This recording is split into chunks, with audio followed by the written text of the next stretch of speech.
नमस्कार मित्र आम्ही MPSC ATD MPSC पूर्व परीक्षा 2018चं प्लॅनिंग आणि टाईम मॅनेजमेंट कसं करायचं, खास करून फ्रेशर्स, स्टुडंट आणि job एम्प्लॉईसाठी.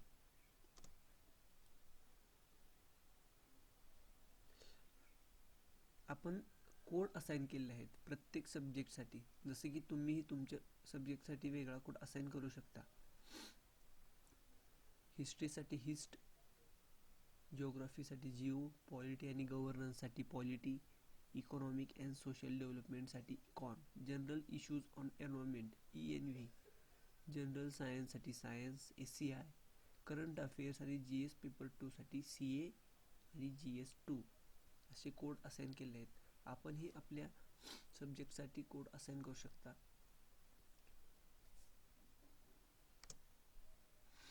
Time management 4 months for MPSC prelim 2018. MPSC पूर्व परीक्षेला आता 4 महिने शिल्लक आहेत, म्हणजेच 16 आठवड्यापेक्षा कमी आणि 116 दिवस. सर्वप्रथम काउंटडाऊन नामक एक गुगल प्ले स्टोअरला ॲप्लिकेशन मिळतं, ते आपण डाउनलोड करावं. त्यामध्ये डेट ऑफ एक्झाम सेट करावी आणि विजेट म्हणून ॲड करावं. प्लॅन युअर टाइम टेबल आणि मी दिलेलं टाइम टेबल फॉलो करा.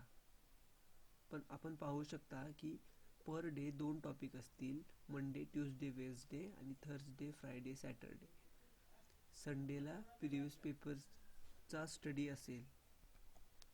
मंडे, ट्यूसडे, वेन्सडेसाठी history, geo, polity, ENV, econ आणि सायन्स, आणि हेच सब्जेक्ट पर थर्सडे, फ्रायडे आणि सॅटरडेलाही असतील. मॅक्झिमम 5 तास सिन्सिअर आणि डेडिकेटेड स्टडी केला पाहिजे. त्याचं पॅटर्न 2+2+1 असा असेल. मॉर्निंग 2 तासाचा सेशन असेल, त्यामध्ये एक टॉपिक. इव्हिनिंगमध्ये 2 तासाचा एक सेशन असेल, त्यामध्ये एक टॉपिक. आणि बिफोर स्लीप 1 तास brief revision of above topics, म्हणजेच मॉर्निंग आणि इव्हिनिंग सेशनला झालेल्या टॉपिक्सचे ब्रीफ रिव्हिजन असेल. संडेचं शेड्यूल काय असेल तर संडेला 7 तास आपल्याला सिन्सिअर आणि डेडिकेटेड स्टडी केला पाहिजे. त्याचं पॅटर्न 2+2+3 असं असेल. मॉर्निंगला 2 तास प्रिव्हियस पेपर म्हणजेच हिस्ट्री, पॉलिटी आणि इकॉनॉमिक्स. इव्हिनिंग सेशनला 2 तास जिओग्राफी, ENV आणि सायन्स असं असेल. आफ्टरनून सेशनला 2 तास म्हणजे CA आणि GS पेपर 2. आणि बिफोर स्लीप 1 आवरमध्ये brief revision of afternoon session, म्हणजे CA आणि GS पेपर 2चा जो सेशन असेल त्याचं रिव्हिजन आपल्याला झोपण्यापूर्वी 1 तास करायचं आहे.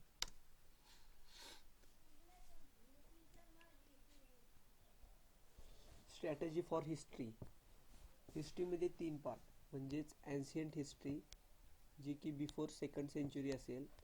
मेडिएवल हिस्ट्री म्हणजेच Gupta empire 2nd century to arrival of the Vasco da Gama म्हणजेच 50th सेंचुरी. मॉडर्न हिस्ट्रीमध्ये अप टू 1947 पर्यंतची हिस्ट्री पाहावी लागेल. त्यासाठी आपण एनसेटचे टेक्स्टबुक, स्टेट बोर्डचे textbook, reference books suggested by toppers आणि timeline of the Indian history जे आपण गुगलवरून सर्च करू शकतो, ते आपण डाउनलोडही करू शकतो, किंवा टाईमलाईनचा चार्टही मिळतो मार्केटमध्ये. आपण एक टाईमलाईन पाहूया. ही आहे टाईमलाईन ऑफ इंडियन हिस्ट्री, जी की 7500 BC पासून मॉडर्न हिस्ट्रीपर्यंत आहे. जसं की आपण पाहू शकता.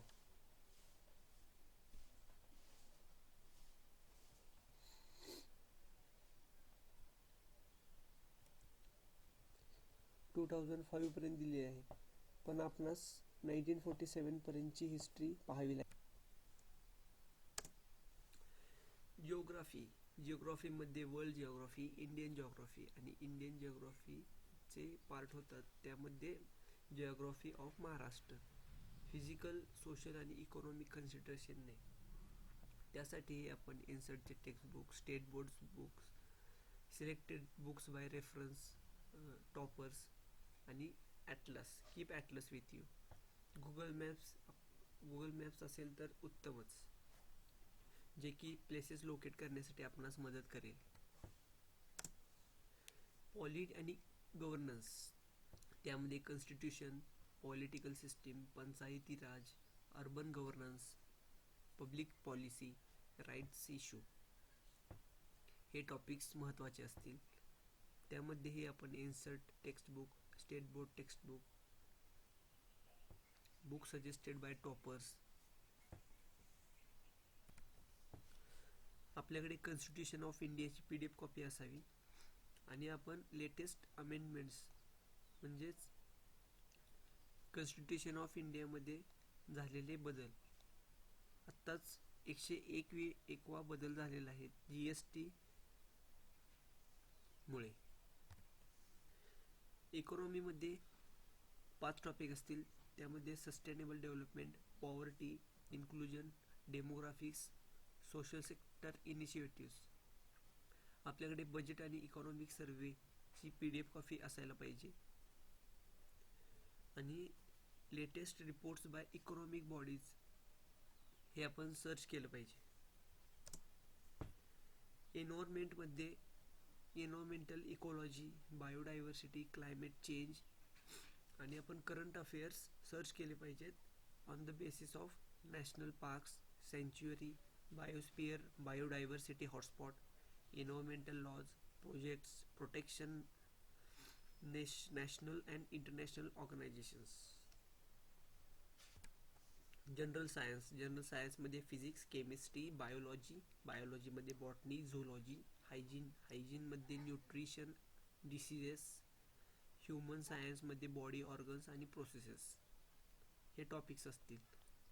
त्यासाठी आपण इन्सर्टचे टेक्स्टबुक, स्टेट बोर्ड टेक्स्टबुक. इन्सर्टचे टेक्स्टबुक हे आपल्याला ऑनलाईन अवेलेबल आहेत त्यांच्या वेबसाईटवर.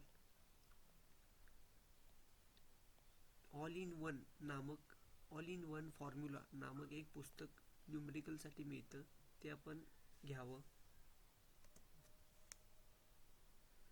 करंट अफेअर्समध्ये आपण दररोज एक न्यूजपेपर वाचला पाहिजे, जो की लोकल नसावा. खास करून आपण लोकसत्ता प्रेफर केला तर उत्तमच. जानेवारी 17 ते फेब्रुवारी 18 पर्यंतचे जे मासिक आणि साप्ताहिक मॅगझिन्स आहेत त्याचे PDF कॉपी आपल्याकडे असायला पाहिजेत. करंट अफेअर्सचा स्टडी करताना काही कॅटेगरी वाईज स्टडी केला तर ते सोपं जातं. International organisation, arts and festival, army exercises, missiles, weapons and space programme, multisport event, single multiplayer events, awards, civil sports, military, literature, film, science, books, deaths, economy, banking, science, technology, environment, persons, places, योजना in news. या पद्धतीने जर study केला. Strategy for GS paper 2. Read editorials from newspaper daily. न्यूजपेपरमध्ये संपादकीय म्हणून एक लेख येतो, तो लेख आपण वाचला पाहिजे, जो की मराठी किंवा इंग्लिश भाषेत असेल तरीही चालेल. Make questions on article. Solve previous question papers.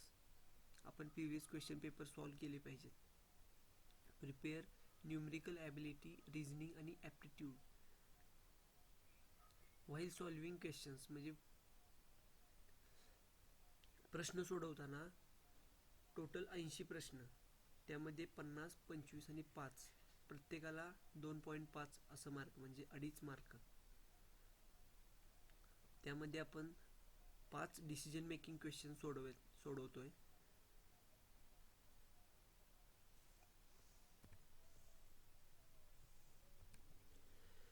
25 question पैकी जे इझी आणि लेस टाइम कन्झ्युमिंग क्वेश्चन असतील ते आपण सोडावेत. त्यानंतर पॅसेजेससाठी जावं आणि जर वेळ मिळाला तर, वेळ असेल तर राहिलेले क्वेश्चन सोडवावेत. For any query, mail us. Stay healthy, mentally and physically. Prelim is our first step toward our goal. Keep watching. Thanks for watching video. Like and subscribe.